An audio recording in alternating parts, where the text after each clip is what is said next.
Aplikasi ini merupakan aplikasi yang dibuat khusus untuk membuat bisnis plan untuk kategori jenis usaha hotel atau penginapan atau yang sejenis. Kenapa demikian? Karena di bagian pendapatan HPP ini sudah ditambahkan beberapa parameter untuk mempermudah menghitung perencanaan usaha atau asumsi usaha yang akan diisikan. Sebagai contoh di sini ada jumlah hari yang akan muncul secara otomatis. Kemudian di sini, walaupun ini template-nya adalah template bebas dalam artian bisa di custom. Tapi di sini sudah diisikan beberapa asumsi yang mungkin bisa membantu dalam perhitungan, sehingga bisa didapatkan kebutuhan modal. Ya. Jadi di sini modal akan dihitung otomatis berdasarkan nilai negatif. Jadi kalau dilihat di sini, untuk menjalankan hotel di awal ini ada perlu modal untuk mengcover nilai negatif yang muncul selama 3 bulan. Sehingga ya tentu dasarnya asumsi, sehingga untuk bulan 1 dan seterusnya ini nilai modalnya atau kasnya mencukupi. Saya akan mulai dari aplikasi yang kosongnya untuk cara penggunaan atau pengisian dari aplikasi bisnis plan ini.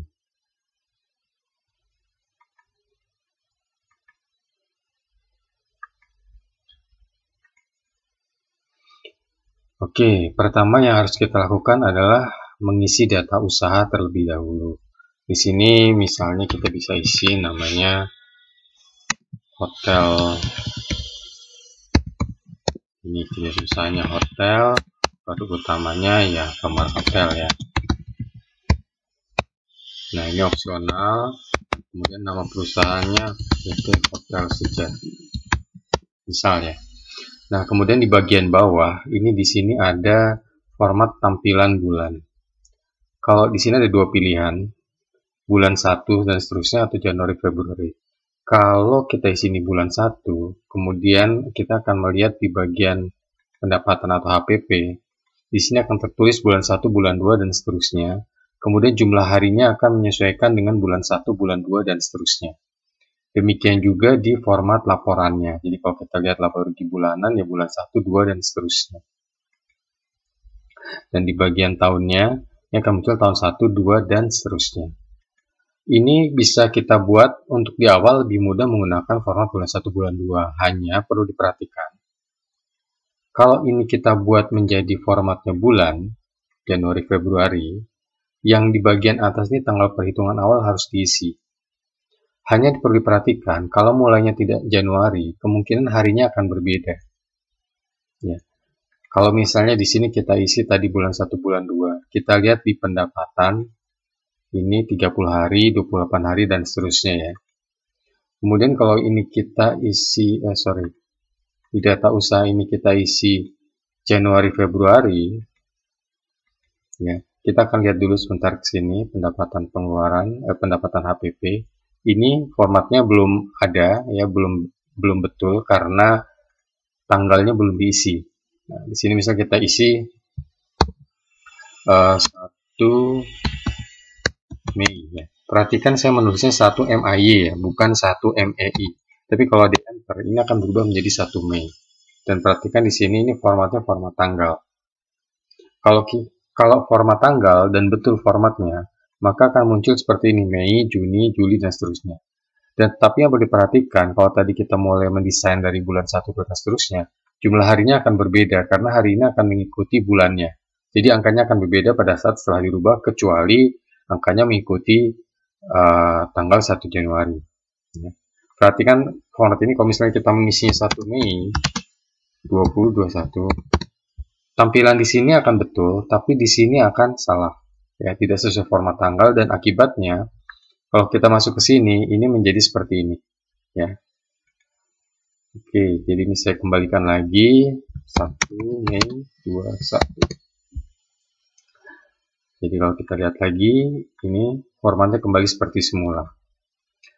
Kemudian di sini saya kembalikan dulu ke bulan 1, bulan 2, karena akan lebih mudah untuk melihat berdasarkan bulannya. Ya.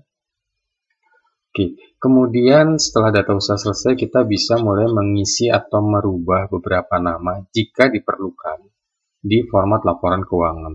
Di sini sudah disiapkan kategori untuk jenis usaha hotel, tapi kalau ingin dirubah silahkan. Ditambah tidak bisa ya, di-delete jangan. Ya, ditambah tidak bisa, di-delete jangan, di-insert juga tidak bisa yang di sini. Karena formulanya ini masing-masing baris berbeda, itu sebetulnya nggak bisa diganti kalau berbeda penamaannya. Oke, untuk setup hanya itu, kita bisa mulai masuk ke perencanaan. Oke, untuk perencanaan, kalau kita masuk ke permodalan ini masih kosong semua. Jadi aplikasi Bisnisma ini untuk menentukan kira-kira butuh modal berapa. Nanti diisikan data-datanya akan ketahuan butuh modal berapa dan apakah itu sesuai dengan budget yang ada. Ya, oke, kita mulai dari asumsi pendapatan dulu. Di sini kita bisa isikan misalnya kamarnya. Ini kalau mau dibagi ini saya hanya mengisikan 3 jenis kamar, ya, 3 kategori kamar. Kalau kamarnya ada 5 kategori, ada 10 kategori, silahkan diinsert di sini. Ya, ini tidak ada masalah. Bagian ini bisa diinsert. Ya, hanya jangan lupa formula-formulanya juga harus disesuaikan. Kecuali kalau tidak menggunakan formula diisi manual, tidak ada masalah juga. Ya, karena ini formatnya format bebas. Yang menentukan angka di sini untuk diambil di bagian laporan nanti adalah kategori yang 2 ini. Ya. Jadi kalau kategori ini tidak diisi, tidak ada angka yang diambil ke laporan. Oke, ini saya kembalikan dulu. Ini di delete pun bisa di sini ya. Cuma perhatikan kalau mendelete, meninsert dipastikan di barisnya ya. Jadi jangan sebagian-sebagian. Jadi harus per baris atau per kolom di sini. Ini kalau mau diinsert. Tapi jangan diinsert kolom di antara bulan. Jadi harus sebelum bulan, karena ini bulan sudah nge-link dengan bulan-bulan yang lain. Ya. Oke, ini misalnya saya kasih contoh kamar standar misalnya ada 25, kamar deluxe misalnya ada 35, kemudian kamar superior ada 15 ya. Kemudian di sini kita bisa isikan rate rata-rata per malam. Nah, di sini bulan 1, misalnya kalau mulai Januari, kalau misalnya mulai bulan lain ya tinggal disesuaikan. Bulan Januari misalnya harga rate kamarnya ini 200.000, ini misalnya 350.000, ini 500.000. Ya, tapi kalau misalnya bulan 2, karena misalnya low season, selisih 50.000 misalnya. Ini silahkan ya, diatur-atur sesuai rate yang direncanakan. Nanti bisa disesuaikan setelah seluruh angkanya muncul untuk dilihat mana yang paling optimum. Ini kemudian di copy, ini anggap 1 bulan pertama sampai bulan 4 misalnya ya. Kemudian bulan 5 ini di copy, di paste bulan 5, bulan 6, seterusnya ini bulan 7-nya anggap masih sama, bulan 8, 11 ini masih sama, copy paste ya, ini copy paste, sudah dapat 12 bulan. 12 bulan saya copy semuanya di sini. Ini saya kopikan hingga 5 tahun ya. Jadi anggap aja tidak ada kenaikan, saya copy sampai 60 bulan. Oke, kan sudah muncul semua. Ini adalah rate ya per malam. Kemudian kita mau mengisi berikutnya adalah okupansinya. Okupansinya tadi misalnya bulan Januari anggap 60% atau 50%. Bulan Februari 40%. Ini saya copy lagi 40%, bulan 3, bulan 4, bulan 5 naik misalnya 70%. Bulan 6 80%. Perhatikan di sini kebetulan saya sudah mengisikan formula. Tapi nanti kalau misalnya ada penambahan kamar ataupun mau dirubah, disesuaikan formulanya, silahkan, tidak ada masalah ya. Hanya pastikan saja konsisten. Ya. Ini formulanya bisa diganti-ganti, bisa diubah sesuai ataupun diisi manual tadi ya. Mau diisi manual karena sudah ada sheet rencana sendiri juga tidak ada masalah, silahkan. Ini bulan 7 anggap 70. Ini 80%, bulan 8 60%, bulan 9 60, bulan 10 60, 70, anggap bulan 12 90 ya. Ini sama, ini untuk mempercepat dan mempermudah. Ini saya kopikan 12 bulan. Saya copy sampai bulan ke-60. Ya. Ini ada kolom tambahan di sebelah kanan. Ini sebenarnya untuk bantuan ya. Ini kolom bantuan untuk merekap per tahun. Jadi bisa dilihat angka yang sesuai. Jadi maksudnya sesuai ya seperti ini. Di sini ada yang sudah sudah dihitung otomatis ya, ada formulanya. Misalnya ingin melihat pendapatan kamar per tahun, ini kita bisa tutup dulu yang atas ya, tekan angka 1 ini.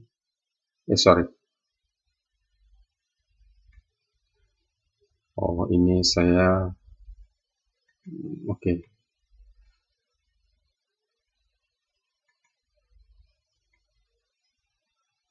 Ini saya tutup dulu. Oh, sebentar.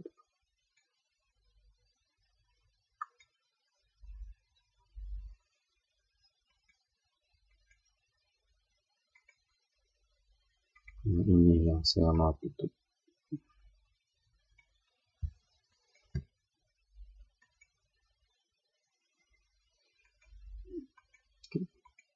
Oke, jadi kalau kita tekan 1, maka kita akan bisa melihat total pendapatan kamar tahun 1, tahun 2, dan seterusnya. Ini karena tadinya sama asumsinya, maka nilainya per tahun adalah sama. Oke, saya buka kembali. Nah, di sini kemudian total tamu, misalnya rata-rata setelah dihitung, atau ini adalah per kamar adalah 2 tamu. Jadi kira-kira dengan okupansi sekian, ini total room night-nya ya. Ini kan dihitung berdasarkan jumlah harinya plus total kamarnya. Itu ada 2250 dan seterusnya, tergantung okupansinya. Kemudian kira-kira ada berapa persen tamu yang mengambil makanan atau minuman dari minibar, anggap saja 5%. Harga minibar rata-rata misalnya 10.000. Oke, kemudian ada berapa persen yang mengerjakan laundry di sini. Ini 2%. Kemudian harganya misalnya untuk laundry berapa rata-rata? 25.000. Ya, di sini sudah ada formulanya menghitung. Jadi dari persen tamu terhadap servis atau jasa yang digunakan. Kemudian untuk restoran ada berapa persen? 40%. Mereka menghabiskan 50.000 per tamu ya, sehingga ada pendapatan sekian. Nah, ini yang berkaitan dengan tamu. Kemudian kita akan melihat juga yang kalau misalnya ada kios yang disewakan, jadi ada tenan. Jadi kios-kios berjualan apa, tapi itu secara properti kepunyaan hotel disewakan kepada tamu. Di sini jumlah kiosnya, anggap misal kios ada 5 kios sedang, 5 kios kecil, 3 kios sedang, 2 kios besar, total 10. Misalnya nilai sewa per bulannya yang kecil 500.000, yang sedang 1 juta, yang besar misalnya 2 juta. Oke, ada penambahan total pendapatan sewa kios seperti ini. Jadi ini bisa ditambahkan ya. Jadi kalau misalnya ada pendapatan lain, ini bisa ditambahkan, bisa diinsert baris baru untuk diisi kira-kira ada pendapatan apa lagi gitu. Oke, berikut setelah mengisikan asumsi pendapatan, kita bisa mulai memasukkan data-data untuk asumsi pengeluarannya yang berbentuk biaya variabel. Biaya variabel di sini yang berkaitan langsung dengan pendapatan. Jadi kalau misalnya tidak ada tamu menginap atau kamar itu tidak digunakan, maka biaya variabel ini tidak muncul. Oke, kita mulai dari ini ada persen, ada biaya per kamar ya. Jadi ini bisa diisi salah satu, dan kebetulan ini rumusnya rumus dibuat sendiri, dalam artian teman-teman melihat sepertinya lebih suka menggunakan yang persen atau biaya atau ada yang lain, bisa dibuat rumus sendiri. Ya, ini laundry hotel. Ini jadi laundry berarti barang-barang atau yang berhubungan dengan tamu, bukan tamu, sorry, penggunaan kamar oleh tamu. Jadi misalnya biaya, jadi seperti nyuci spray, bantal dan lain-lain kan diganti itu setiap hari. Atau handuk, misalnya biayanya berapa per hari, anggap saja misal 5.000. Ya. Ini perkaliannya kalau mau lihat adalah dengan total room night-nya, ya. Jadi total yang di kamar ditempati. Kemudian ada laundry tamu. Nah, ini laundry tamu adalah laundry yang digunakan, berarti yang ini digunakan oleh tamu.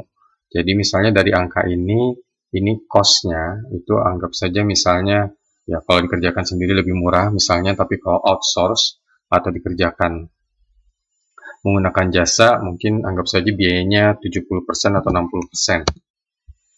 60%. Oke, jadi dari 1125 ini laundry cost-nya adalah sekian. Kemudian cleaning supplies. Cleaning supplies itu ya kayak sabun, sampo, dan lain-lain. Anggap saja biayanya, saya nggak tahu berapa ya, ini saya asumsi saja. Jadi silahkan mungkin teman-teman yang sudah paham bisa mengisikan dengan angka yang lebih mendekati realnya. Kemudian ini commission fee. Commission fee ini oke, berapa persen commission fee? Ini commission fee itu service charge ya, jadi anggap saja 15%. Jadi sekian dari, kita lihat ini dari mana? 15% dikalikan total pendapatan kamar. Kecuali memang total pendapatan kamar di atas belum termasuk commission fee. Ya, maka ini bisa dinolkan. Kalau belum termasuk. Kalau sudah termasuk, berarti di sini bisa diisikan tadi yang 15%. Kemudian listrik sama, misalnya per kamar 10.000. Kemudian air per kamar 5.000. Fee agen itu kayak travel agent ya, bisa travel agent, bisa agen travel yang offline dan online, kan banyak sekarang ya. Ini bisa dimasukkan, misalnya fee agentnya berapa, 5%. Ya. Sekali lagi, ini angkanya angka asumsi saya sendiri. Jadi mungkin angkanya agak beda jauh, makanya silahkan diisi dengan angka yang lebih mendekati. Kemudian di sini juga sama, HPP minibar, HPP paket meeting bisa diisikan, sehingga kalau ini kita lihat, kita akan bisa melihat langsung total pendapatan, total HPP, posisinya masih untung. Kemudian tadi kalau misalnya sudah termasuk commission fee, kita bisa lihat juga naiknya lumayan, tapi selisihnya masih juga tinggi. Ya, ini yang tadi, ini kan selisihnya cukup tinggi, tapi kan belum termasuk biaya yang mengcover terhadap pengembalian investasi dan lain-lain. Ya. Oke, dan angka-angka ini belum masuk ke dalam laporan keuangan ataupun penerimaan pendapatan, penerimaan pengeluaran kas, karena dasarnya adalah dari kategori di sini. Ya. Nah, sekarang kita coba masukkan kategori pendapatannya. Ya. Ini bisa dua cara. Kalau memang sudah ada total pendapatan, kita bisa masukkan ini langsung. Total pendapatan kamar misalnya. Ya. Tetapi, kalau misalnya mau masukkan yang atas ini juga tidak ada masalah. Cuma pastikan yang bawah tidak terpilih. Jadi kalau ini sudah dipilih, yang mentotal ini jangan dipilih. Nanti terhitung dua kali. Ya, kalau misalnya milih yang ini jangan dipilih. Ya, agar tidak terhitung dua kali. Kemudian di sini, jadi yang dimasukkan kategori adalah yang ada angka transaksinya. Seperti ini total tamu. Ini total tamu ini tidak perlu masuk ke perhitungan laba rugi angkanya. Ya. Jadi makanya perlu sedikit hati-hati juga agar jangan sampai terhitung yang seharusnya tidak dihitung. Ini minibar. Kemudian laundry dan dipastikan barisnya. Makanya ini ada panduan warna untuk memastikan bahwa yang diisikan di pendapatan itu sesuai dengan yang seharusnya masuk di laporan keuangannya. Pendapatan laundry, pendapatan restoran, ini sewa kios, pendapatan sewa kios ini sama ya. Kalau sudah dipilih yang atas, jangan totalnya ikut dipilih. Kemudian ini pendapatan paket meeting. Oke, ya ini sudah masuk. Nah, kemudian untuk biaya variabel ini ada di sini. Perhatikan dulu angka-angka yang harus dimasukkan. Oke, ini anggap HPP laundry, HPP housekeeping, commission fee, masukkan saja ke overhead kamar. Oh sorry, ada commission fee, listrik ini overhead, air ini overhead juga, fee agent ini bisa komisi saja ya. Tentunya mau dibuat HPP berbeda juga tidak ada masalah. Ini HPP tempat meeting, ini HPP tempat meeting. Oke. Dari sini kita bisa melihat ke penerimaan dan pengeluaran. Ya. Di sini terlihat saldo kasnya negatif. Sorry, bukan saldo kasnya negatif. Saldo kasnya positif. Sehingga akibatnya butuh modal hanya untuk bulan pertama saja. Tapi ingat, ini investasi belum masuk, beban operasional belum masuk. Kemudian kalau ada pinjaman bank, ini juga belum masuk. Sehingga angka ini belum menggambarkan kebutuhan modal yang sebenarnya. Jadi perlu diisi data-data berikutnya. Data berikutnya yang kita perlu isikan adalah investasi aset. Asumsinya adalah hotel ini misalnya dibeli. Ya. Pembelian hotel. Langsung saja dimasukkan, harga sudah bersih semuanya 5M. Ya. Kemudian renovasi hotel. Anggap 1M. Ya, kemudian bisa ditambahkan yang lain-lainnya. Tadi misalnya aset-aset lain seperti pembelian mobil juga ada, motor, komputer dan lain-lain. Di sini saya tidak isikan semua. Kemudian di sini anggaran modalnya. Ini rencana pengeluaran kasnya. Ini bisa anggap saja 5M dibayar di bulan pertama ya. Jadi sudah transaksi terjadi. Renovasi hotel anggap dibagi 2. Jadi bulan ke-1 dan bulan 2. Oke. Yang perlu diperhatikan adalah kita harus memilih aset yang sesuai di sini. Kita bisa isikan tanah dan bangunan. Nama ini bisa dirubah ya. Nama ini bisa dirubah. Jadi merubahnya adalah di format laporan keuangan di sini. Ya. Tadi kita kembali ke aset. Di sini sudah muncul. Kita bisa melihat lagi sekarang penerimaan pengeluaran kas.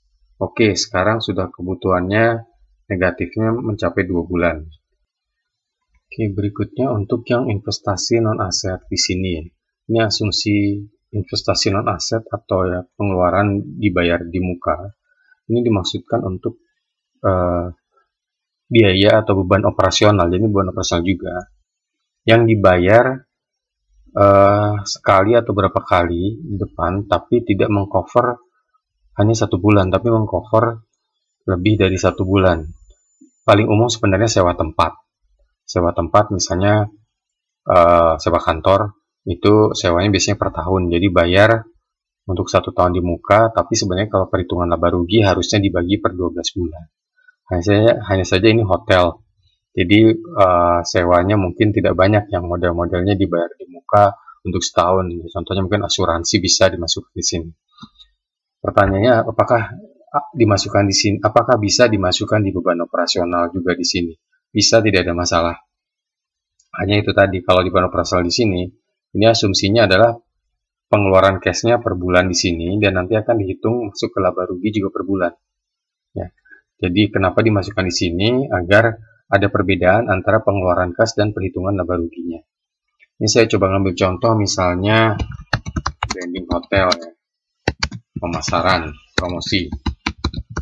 Di mana ada jumlah 240 juta. Ini bulan pembayarannya dibayarkan di bulan ketiga untuk selama 6 bulan. Sehingga per bulannya adalah 40 juta. Di sini kita bisa masukkan ke beban pengembangan usaha. Jadi kalau kita lihat ke bagian penerimaan pengeluaran kas, ini akan muncul nih otomatis selama 6 bulan. Ya. Ini sudah menambah biaya hotel. bisa diisikan yang lain-lainnya, silahkan di bawah dengan format yang sama. Setelah itu kita bisa masuk ke pengeluaran operasional. Pengeluaran operasional cukup banyak di sini, bisa diisikan hingga beberapa yang disediakan. Ini juga sama, bisa di insert delete ya, sampai 100. Bukan di insert delete.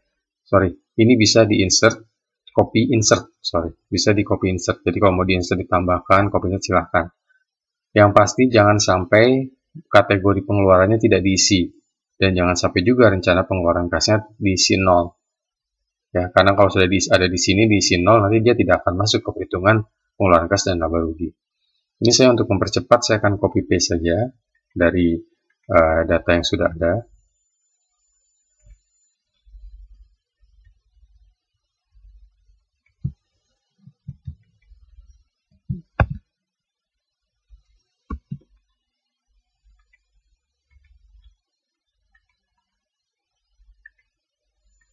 Nah, ini data yang sudah masuk. Nah, kemudian kita perlu memilih kategori yang tepat. Nah, ini beban gaji karyawan, ini telepon, administrasi, inovasi. Kalau misalnya ada kategori yang belum masuk atau ingin dipisahkan, bisa diisi di bagian format laporan keuangan.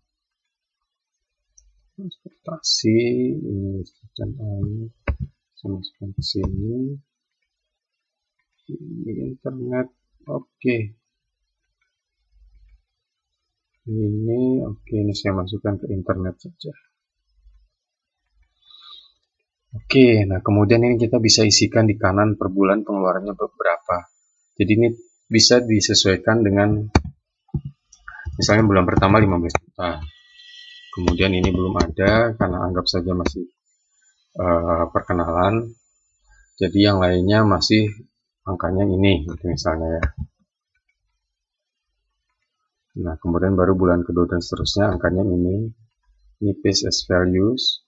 Ini saya drag ke kanan nih. Mungkin secara kebutuhan akan lebih banyak daripada yang saya tulis di sini. Ya, karena ini saya hanya mengisikan contoh. Ya, cost-nya juga mungkin akan lebih besar. Oke, kalau ini sudah selesai, maka secara angka kita bisa melihat di sini. Ini ternyata hanya 2 bulan saldo untuk menutupi nilai negatifnya. Tapi di sini asumsinya tidak ada hutang bank. Karena kalau kita masukkan hutang bank, maka kita coba masuk dulu ke bagian permodalan. Di sini muncul kelebihan kekurangannya 5,6 sesuai yang tadi 2 bulan ya. Asumsi sudah ada pendapatan. Kalau belum ada pendapatan pasti lebih besar lagi. Jadi anggap saja tadi kalau misalnya 1 atau 2 bulan pertama asumsinya tidak ada pendapatan, ini kita nolkan. Ya. Sorry, bukan rate-nya, tapi di sini kita nolkan. Ya, bisa hapus. Ini juga okupansinya dinolkan. Oh sorry, jangan ini, yang ini aja, ini dinolkan. Oke, jadi menjadi angkanya 0 semua. Ya. Jadi kalau kita lihat di sini penerimaan pengeluaran. Oke, kebutuhannya masih cukup, hanya tetap 2 bulan, hanya angkanya meningkat. Ya. Oke, kemudian kita bisa masukkan ke permodalan tadi. Di sini apakah ada hutang bank? Misal kalau misalnya ada hutang bank, nah bunga 4%, tenornya 36 bulan, jumlahnya misalnya 2 miliar. 2. Oke, diterimanya di bulan kedua. Oke, jadi kalau kita lihat bahwa penambahan 2 ini dengan adanya pembayaran bunga dan pokok pinjaman, maka kekurangannya menjadi semakin besar karena ada yang harus dicicil tambahannya. Oke, kemudian ini saya coba masukkan dan Pak Bos.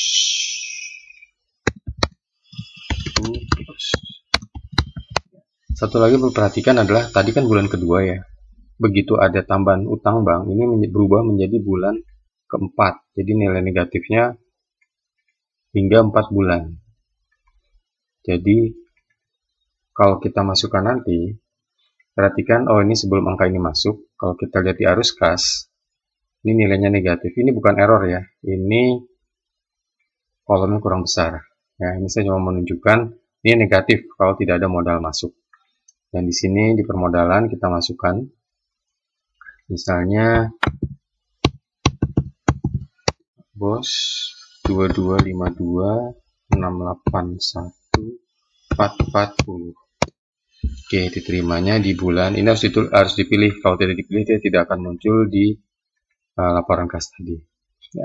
Sehingga kalau kita kembali ke arus kas bulanan, akan terlihat bulan keempat menjadi 0. Tapi perlu diperhatikan, walaupun ternyata bulan keempat menjadi 0, bulan pertama ini masih negatif.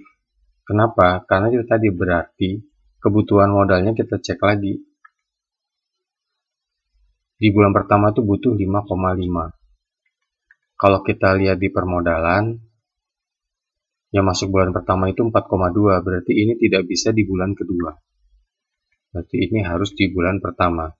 Akibat kita merubah ini, angka ini akan berubah lagi. Ya, jadi di sini disesuaikan lagi 5904797. Oh ini saja saya tambahkan di sini 20590479770. Oke, sudah 0. Sekarang kita lihat lagi arus kas bulanannya. Oke, sudah positif sekarang, dan baru di bulan keempat ini tercukupi, dan mulai bulan kelima itu sudah positif. Dan di sini kalau kita lihat di laba rugi tahunan, ini laba rugi bersihnya sudah positif semua ya. Jadi kita bisa lihat, berarti permodalan selesai. Kalau teman-teman paham mengenai parameter keuangan, ini bisa dipelajari dan bisa langsung dicetak. Ini posisinya bisa dicetak dan dirapikan dulu sebelum dicetak, menyesuaikan dengan format teman-teman semua. Di sini juga ada, jadi ini sisanya selain ringkasan eksekutif, analisa kelayakan usaha, proyeksi, ini bisa dicetak semua ini. Ya, hanya tentu saja perlu dirapikan terlebih dahulu. Sebagai contoh, ini ada baris-baris kosong. Ya, ini bisa di hide, ya. Bisa di hide tapi jangan di delete. Ini di hide, ya, sehingga dia tidak muncul. Ya. Jadi kalau misalnya kita dicetak, ini dia tidak muncul yang baris-baris kosongnya. Dan sudah dilengkapi grafik juga untuk mempermudah membaca. Jadi lihat di sini, ini yang per tahunnya. Ya. Oke, ini bisa dirapikan dulu. Kalau misalnya tadi ini bisa di print jadi satu halaman, misalnya di hide. Kita cek lagi di sini. Oke, sudah jadi satu halaman yang ini. Halaman berikutnya ya, yang sudah ada grafiknya. Ya, silakan dirapikan menggunakan menu yang ada di Excel. Sebenarnya secara format business plan ini sudah selesai semua. Hanya di sini ditambahkan ada modul tambahan. Kalau Bapak dan Ibu ingin melakukan evaluasi terhadap bisnis yang sudah direncanakan. Di sini ada laba rugi, jadi ini bisa diisikan berdasarkan laporan yang dibuat. Jadi kalau sudah ada laporan, hanya bisa di copy paste datanya ke sini. Jadi laba rugi dan arus kas di copy paste yang bulanannya. Kemudian neraca bisa di copy paste, termasuk ekuitas. Hanya formatnya harus menyesuaikan dengan format yang di sini ya. Jadi jangan di-insert. Kalau ini nggak bisa di-insert. Karena nanti perbandingannya akan beda baris. Ya. Di sini sudah ada angka-angka yang akan membandingkan realisasi dan proyeksi. Nah, kalau ada insert di sini atau di proyeksinya ada insert, itu akan merubah perbandingan baris per barisnya, dan formulanya juga tentu saja berubah. Jadi copy insert itu hanya bisa dilakukan di pendapatan usaha. Kemudian bisa dilakukan di sini investasi non aset, cuma jangan lupa di sini angkanya harus diisi berurutan agar bisa dihitung penyusutannya. Kemudian di sini bisa di copy insert, di pengeluaran operasional ini juga bisa di copy insert. Ya, hanya jangan lupa kategori pengeluarannya diisi karena ini akan dijumlahkan berdasarkan kategori pengeluaran yang di sebelah kiri. Kemudian selebihnya ya perlu pemahaman rumus Excel. Kalau misalnya ringkasan ini ingin dibuat yang lebih sesuai dengan usahanya, ini silahkan dirubah-rubah. Ini hanya rekapan ya, ini summary. Jadi bisa dirubah atau dilinkkan ke angka-angka yang ingin ditampilkan.